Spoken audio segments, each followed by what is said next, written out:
I remember the exact moment when the seed of my dream was planted.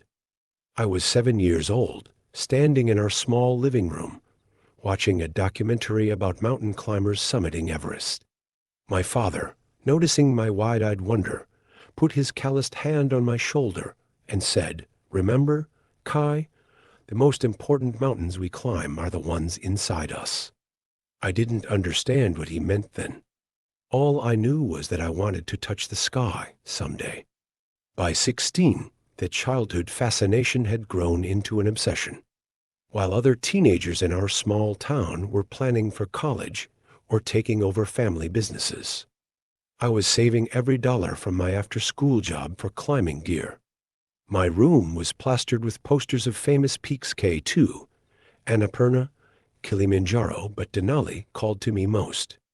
There was something about its solitary beauty that mirrored something deep within me. My parents worried, "Mountaineering isn't for people like us," my mother would say gently. "We're simple people. We keep our feet on the ground." What she meant was, we're poor. We're practical. We don't have the luxury of dreams. But some dreams don't die just because they're impractical. At 22, after years of smaller climbs and training, I finally had enough money and experience for my first attempt at Denali. I deferred college, worked double shifts, lived in a cramped apartment with 4 roommates, all to save for this moment. The expedition started well. I joined a group with a veteran guide, felt strong, confident. For the first time in my life, I believed I belonged somewhere. Among these strangers united by a common passion, I found my tribe. Then, at 17,000 feet, disaster struck. A sudden storm rolled in. Visibility dropped to 0. Temperatures plummeted to 40 below. We huddled in our tents for 2 days, listening to the mountain's fury.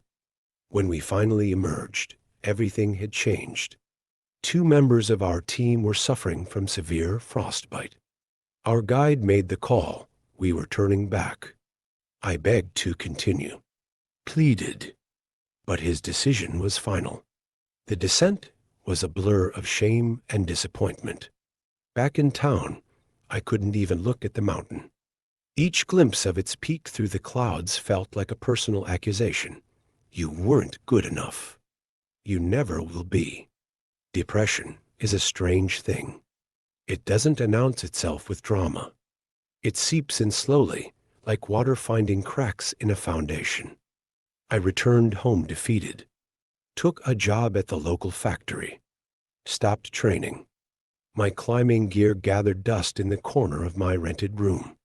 "At least now you can focus on real life," my mother said, relief evident in her voice.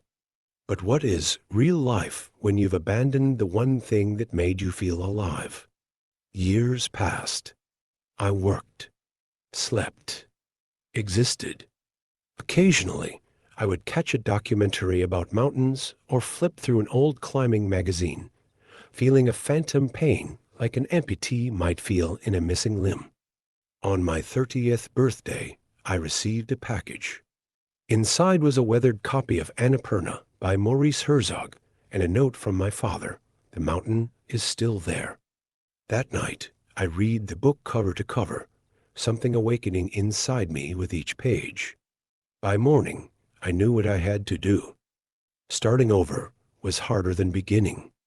My body was older, softer. My mind was cluttered with doubts and fears that hadn't existed in my youth.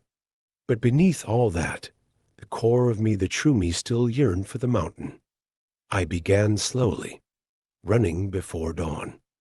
Pull-ups on a bar installed in my doorway. Weekends spent on smaller peaks. I lived on ramen and worked overtime to save money again. This time, though, I had something I didn't have before, the wisdom of failure. 2 years later, I returned to Denali. Older climbers nodded with respect when I shared my story. They understood what it meant to come back. The younger ones looked at me with a mixture of curiosity and wariness, as if failure might be contagious. The mountain hadn't changed, but I had. I moved more deliberately, respected the weather more, listened more than I talked.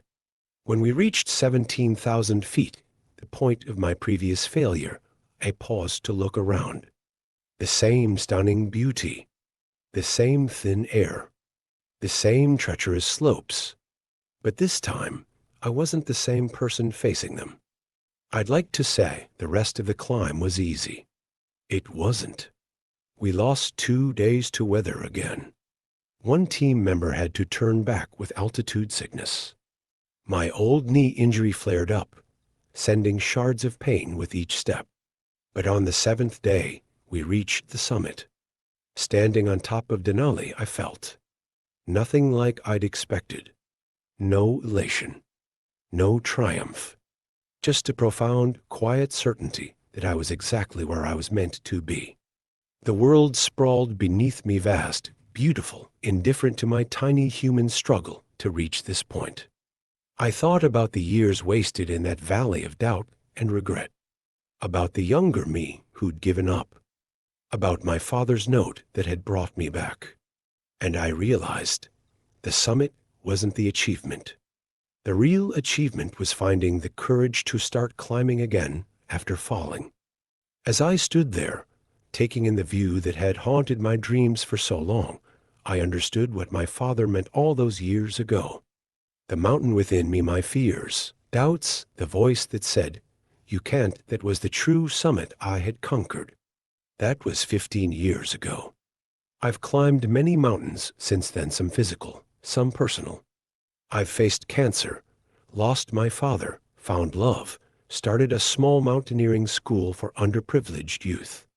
Sometimes, when I take my students out for their first real climb, I see in their eyes the same fire I once had. And when they stumble or doubt themselves, I share my story. The first time I tried to climb Denali, I failed. I tell them. And for 8 years, I let that failure define me. They look at me differently than this middle-aged instructor they thought had always been successful. The mountain taught me something it takes most people a lifetime to learn. I continue. That falling isn't failure. Staying down is. Yesterday, I took out a new group. Among them was a quiet girl from the reservation, her second-hand gear carefully mended, her eyes fixed on the distant peaks with a hunger I recognized immediately. As we shouldered our packs at the trailhead, she looked up at the mountain with a flash of doubt. "What if I can't make it?" she whispered. I adjusted her shoulder strap and smiled. "The mountain isn't going anywhere," I told her. "It will wait for you to become the person strong enough to climb it." She nodded, understanding more than my words conveyed. As we began our ascent, I felt the familiar ache in my aging knees, looked up at the path ahead, and thought, some mountains you climb only once, but the mountain within is a lifetime journey. And that journey, with all its false starts, unexpected turns, and hard-won views, is the whole point.